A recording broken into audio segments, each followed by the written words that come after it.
Baru-baru ini Menteri Purbaya juga sempat kaget, bahkan menyebut istilah Fir'aun. Satu ekspresi yang menggembarkan, memantik tanya sekaligus membuka ruang kritik kemana sebenarnya arah kebijakan cukai ini dan apakah si cukai ini hanya sekedar angka buat menutup celah APBN atau sebenarnya benar-benar memang sungguh niat mulia menjaga kesehatan dan melindungi generasi masyarakat Indonesia. Pertanyaannya juga kan sebenarnya cukai ini seharusnya menyehatkan fiskal, bukan mencekik rakyat atau mematikan industri. Dan harusnya meningkatkan kualitas hidup, bukan melahirkan pasar gelap atau pasar ilegal.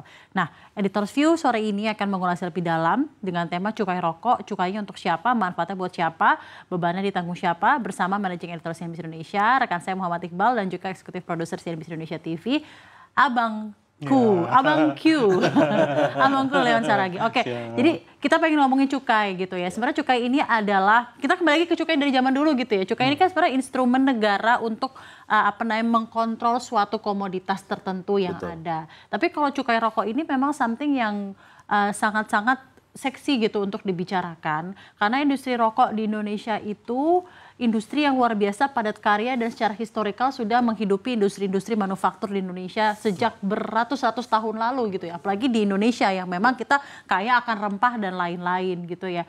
Pengen ngobrolin cukai dari awal deh. Mungkin kita ke Mas Iqbal dulu. Ya. Apa sih sebenarnya latar belakang kebijakan cukai ini gitu ya, dan bagaimana selama ini Mas Iqbal ngelihat penerapan cukai di Indonesia? Ya kalau balik lagi ke fungsi awal tadi ya, cukai itu kan tujuannya bukan untuk menjadi sumber utama pendapatan, tapi sebenarnya dia hanya untuk membatasi atau mengendalikan konsumsi. Jadi misalkan dalam hal ini adalah hasil tembakau, tapi selain itu kan kita tahu ada juga alkohol ya. Mungkin ke depan juga ada wacana mungkin minuman berpemanis dalam kemasan. Ini juga sempat ini wacananya juga mulai muncul karena kita lihat bahwa tingkat diabetes juga semakin meningkat ya di masyarakat. Jadi yang terkait dengan kesehatan, saya rasa kemarin Pak Purbaya selaku Menteri Keuangan juga sempat mention itu soal itu, bahwa kalau untuk mengendalikan konsumsi dengan alasan kesehatan ya setuju. Tapi bagaimana agar industrinya tidak dimatikan gitu.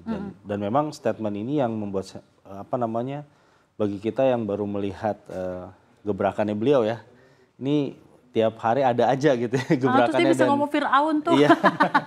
Lucu Fir'aun banget mungkin loh. Konteksnya kaget. Maksudnya ya. Fir'aun tuh kayak sadis gitu kali ya, Iya, bisa nerapin cukai gitu. Apa gimana sih? Dalam sejarahnya juga ternyata Fir'aun lah yang pertama kali nerapin cukai. Menerapkan pajak ya, ketika hasil bumi itu tinggi maka pajaknya juga tinggi gitu. Jadi ini menurut saya menarik sekali bagaimana beliau juga bilang akan meninjau kebijakan cukai hasil tembakau ini ke depan. Mungkin juga melihat, sempat kita bahas di Editor View juga bahwa ada PHK di salah satu pabrik ya di Jawa Timur. Iya, dan ini juga jadi salah satu pabrik tembakau dan rokok yang memang sudah sangat substansial menopang perekonomian di sana gitu kan ya. Sekarang kalau dari Bang Le nih, Bang Le, sebenarnya penerapan cukai itu secara sektoril kayak gimana sih dampaknya buat industri rokok di Jawa Timur aja gitu contohnya? Di Jawa Timur, oke.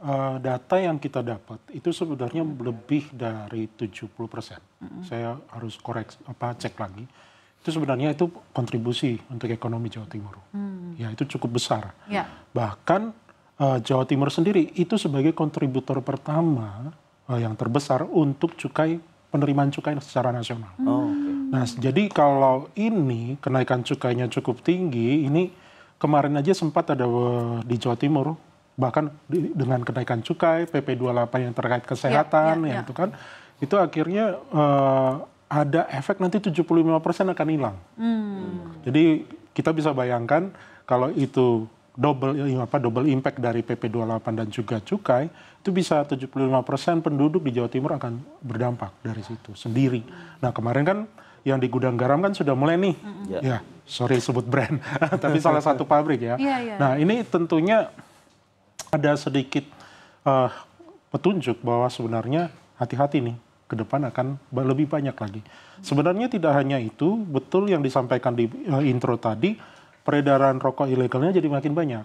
Iya, karena counterproductive ya mungkin. Betul, cukainya ya dimakin tinggi, orang ya udah lebih baik dia Dulu pakai rokok ilegal. aja. Betul. Nah sekarang mungkin nanti ke depannya di terus segmen berikutnya kita akan ngomongin gitu ya gimana caranya tools cukai ini tuh bisa akhirnya implikasi dan resultnya tuh sesuai gitu mengontrol hal-hal yang memang tidak baik gitu ya konsumsi masyarakat dan lain-lain. Ini sampai bukan malah mematikan industri yang padat karya dan bisa memberikan andil yang baik itu untuk ekonomi Indonesia dan malah counterproduktif malah jadi pemakaian rokok ilegal yang semakin tinggi.